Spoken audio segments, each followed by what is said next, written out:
ยลงสวนผัวซื้ออันนี้ ผัวซื้ออันนี้มาให้ตัดง่ายทางสวน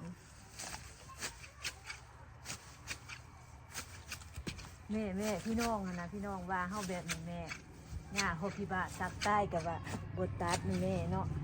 สร้างหาสรรหามาเว้านะแม่เนาะ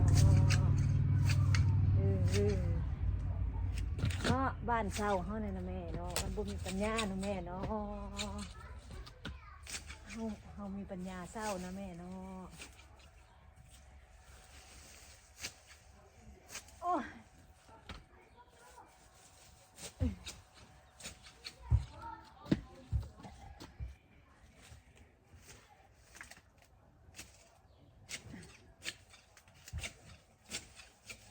ตัดเป็นอยู่บ่นี่แม่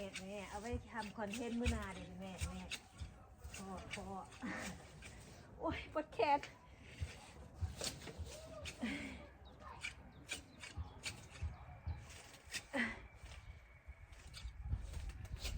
มันเป็นสีส้มๆเนี่ยเคยกินแล้วเนี่ย